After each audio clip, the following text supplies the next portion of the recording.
Hey guys, how's it going? Pooepw here. And today I have got a treat for you. Today I'm going to be showing you my two-handed trident build. It is a pure strength build and a pure melee build,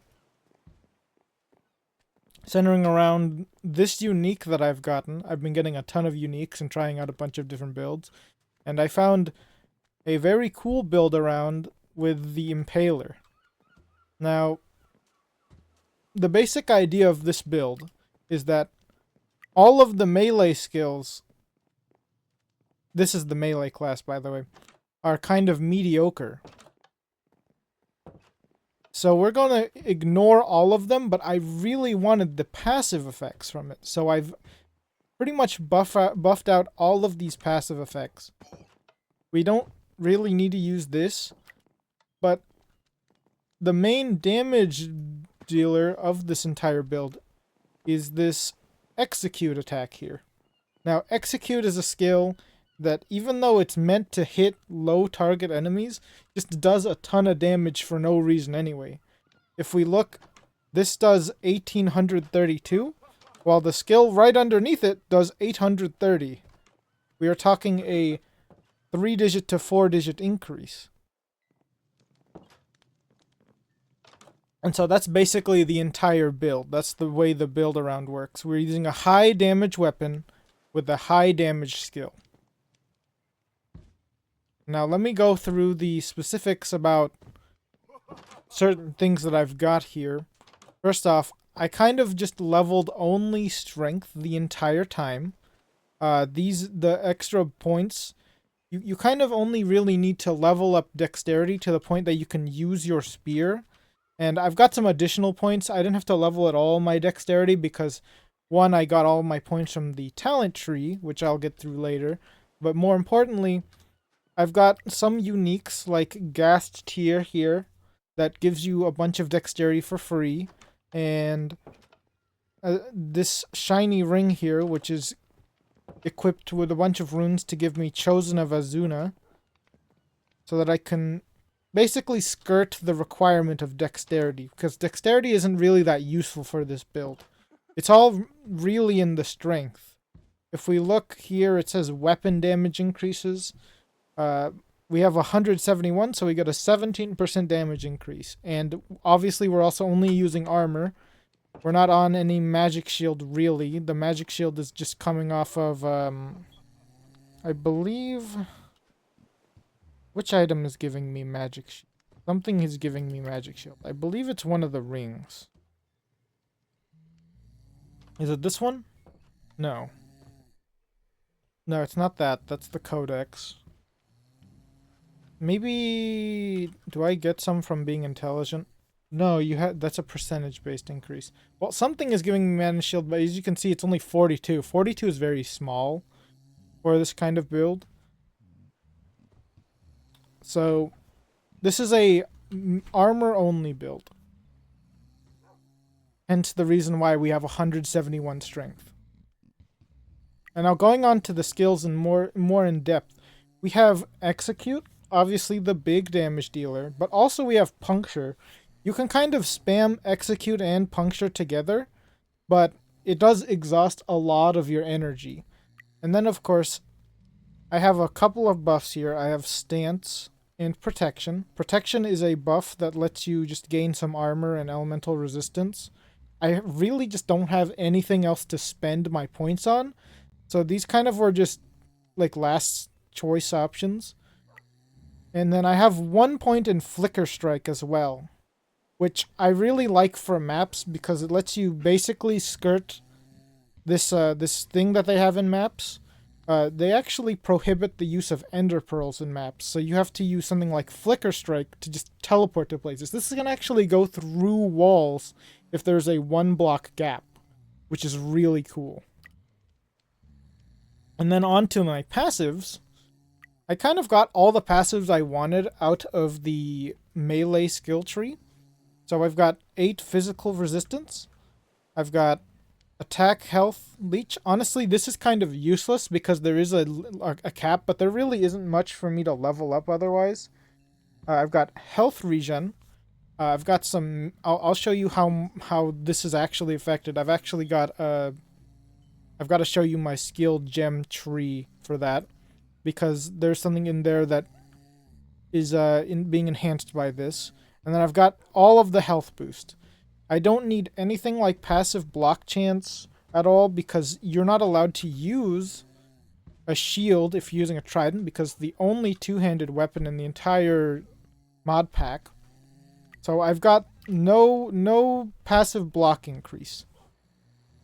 All these pretty much don't matter for me too much. And I've actually been leveling up energy regen, because I've been running low on energy really quickly. You run out of energy really quickly because all of these attacks require nothing but energy. The only thing that requires mana in this build is exactly protection. And stance as well, but you barely ever have to cast stance. Protection is really the only mana exhausting skill in this entire build. Yeah. I've also got whirling blades here. This is actually a very strange kind of whirling blades. Forgot to mention this. The whirling blades is the spell, the skill where you can basically coach yourself in blades, and usually people use it to do a huge AoE damage to everything around you. But I've actually got it mainly as, and we're gonna get into the skill hotbar for this, a way to regenerate, or just a way to protect myself from enemies mostly. It's basically, I'm basically using it in the way you would use it in Skyrim, kind of, like if you had like a cloak ability. So I've actually heavily reduced its area of effect. This is not really an area-heavy build. And now onto the specifics into what kind of spell gems I have. If you're a veteran in this game, you would immediately see that I have very few skill gems in here. And this is mostly because I can't really handle the costs of these spells already as it is.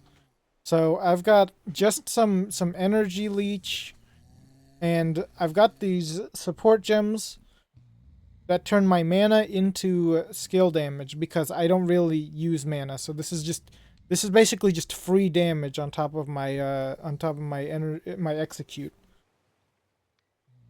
And then for puncture, I've got even more armor penetration and just this. And again, I only have 2 because these energy costs are really high.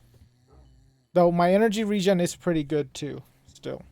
And then of course we have the lowest amount of points in stance. I think I've only got 1 point in stance, but because of my items, I actually go over the top on a lot of skills.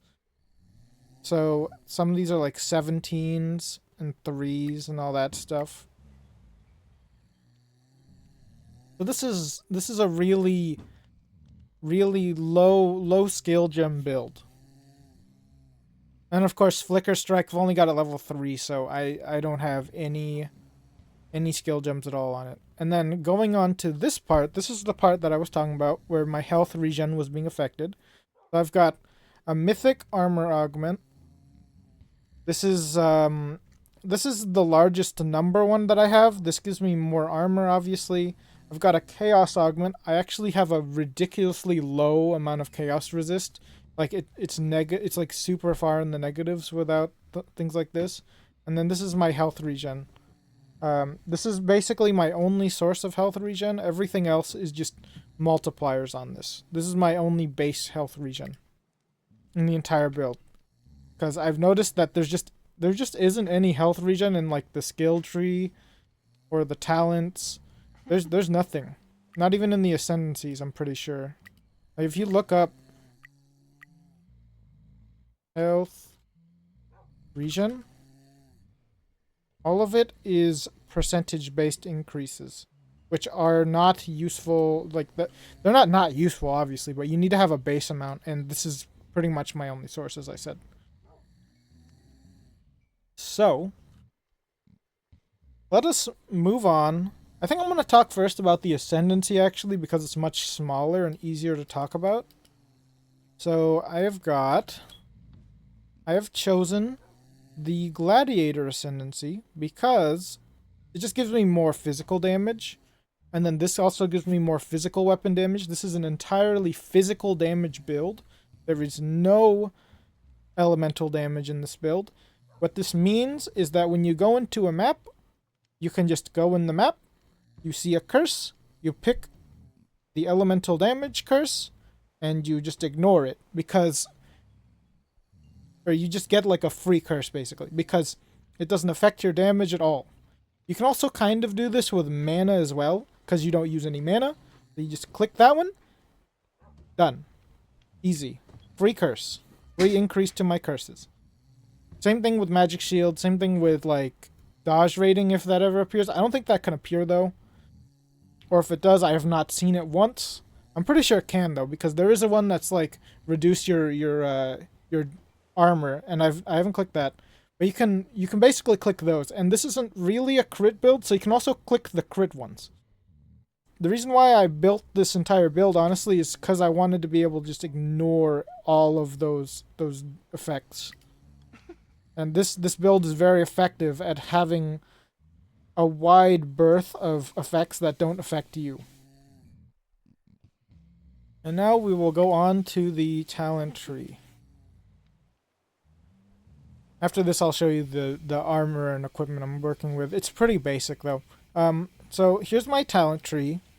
It's mostly just me going through here and clicking as much physical damage as possible, as well as energy regen and some armor penetration.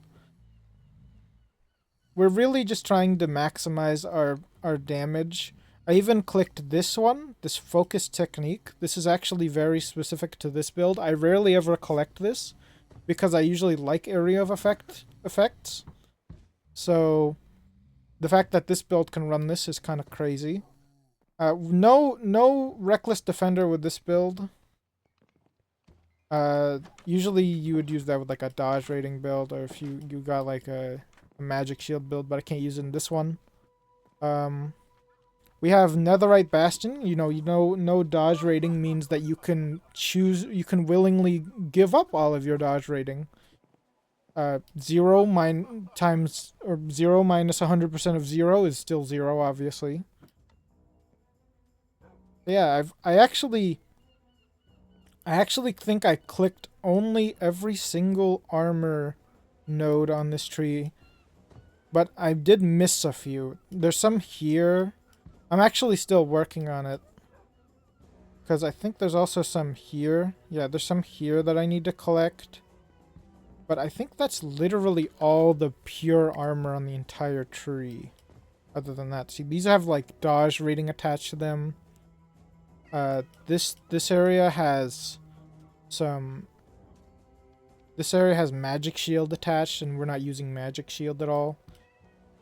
This is magic shield, I imagine. Yes, it is. I guess I have to collect these, but these are health plus armor. These are good. I'm probably going to work towards that as well. But yeah, it's a pretty basic standard tree of just me clicking a lot of armor and physical. You don't have to think too hard with this build. You know, you run up to someone, you click F key, they're dead. Probably. Ooh, I should probably get this too, even. Though, maybe not. Because I do like to move quickly. Now, the one problem I will say with this build is that a lot of the enemies will just dodge your attacks because there's not a lot of accuracy investment. This just means that you'll have to probably attack more than once.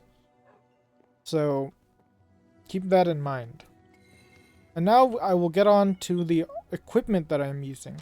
I am using three pieces of ruined equipment.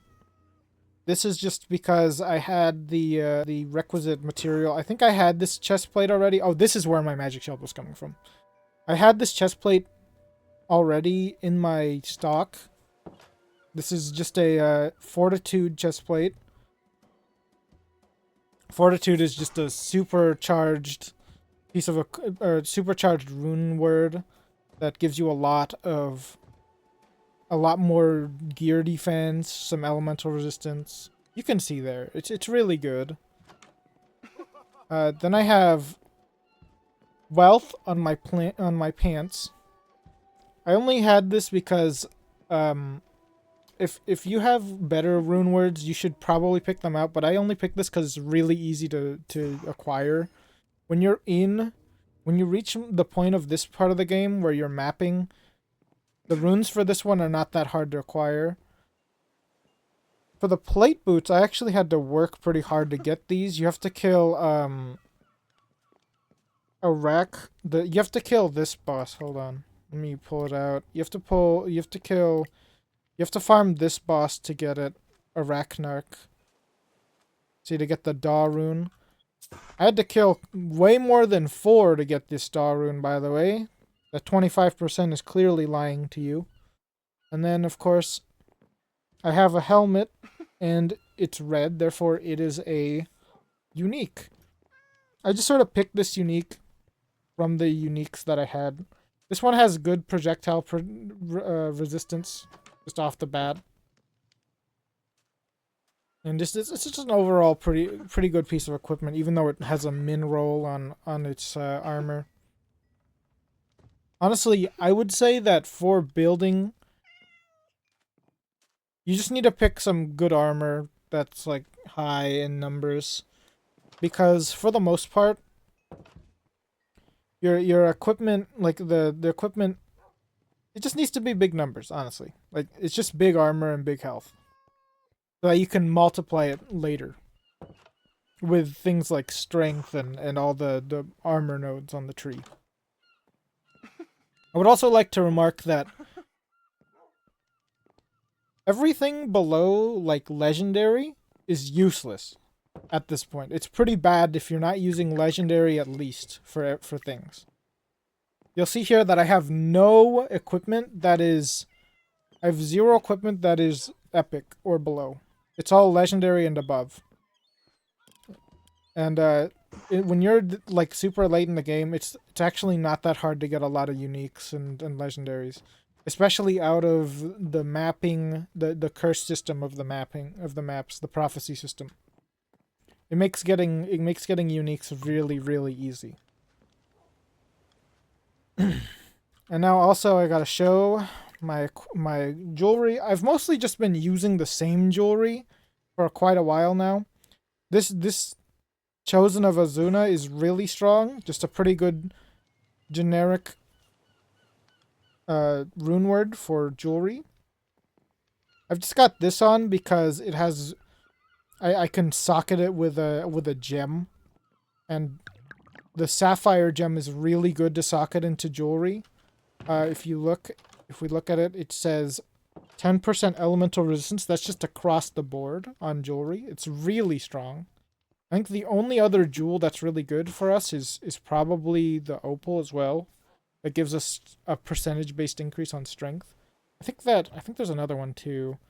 You know, the normal for if you want to put...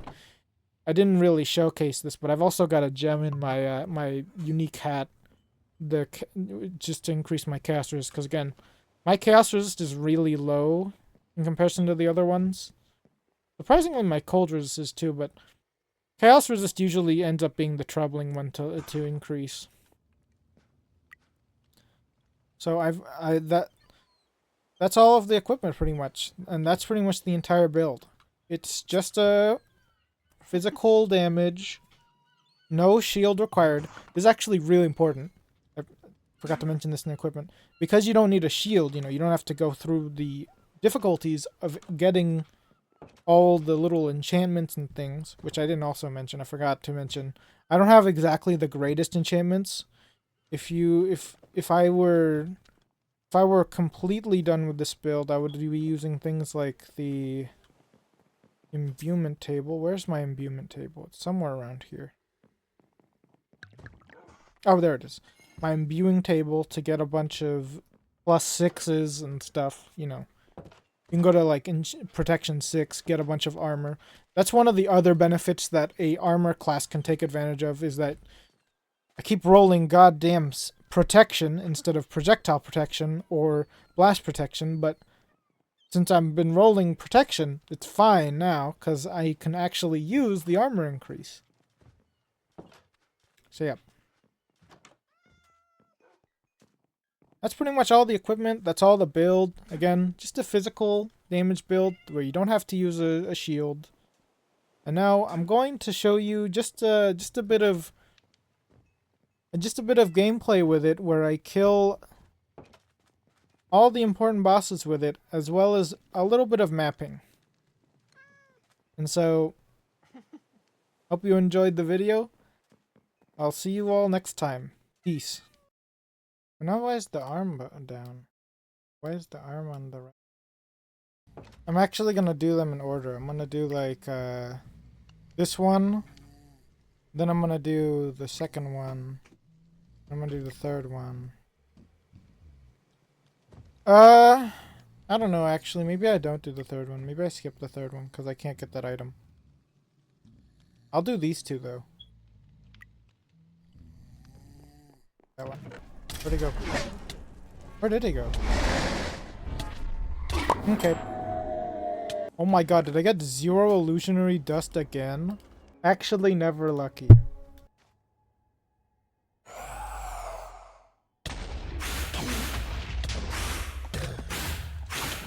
Okay. Wow, he rolled armored, by the way. Armored. If you don't know armored, it's like the one prefix that we care about. Because we deal fizz damage. Wait, can't I just hug him in there?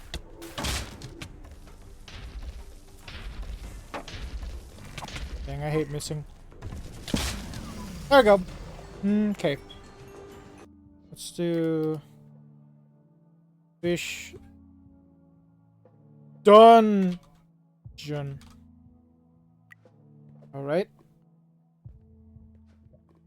I actually thought that you had to use a different one each time, but I guess you can use the same arc over and over again. No. Kinda weird. Ah, missed the first strike. This boss is really hard if you have no chaos resist.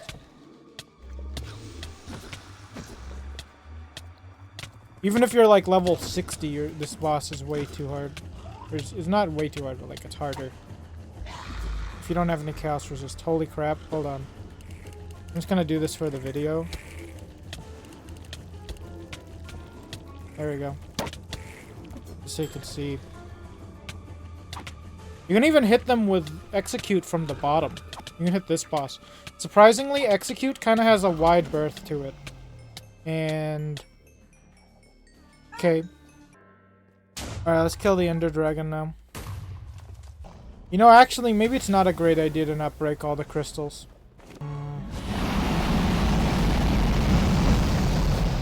My god, Ender Dragon's so loud as hell. I forgot.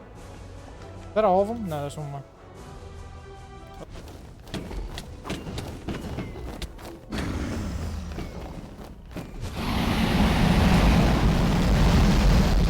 Oh, thank you. Thank you, Ender Dragon. This is perfect for me to poke you with. Alright! I love killing the Ender Dragon. So fun. Did I get an end? That's alright. And as usual. Okay. I think that's actually all I'm gonna do. Bye.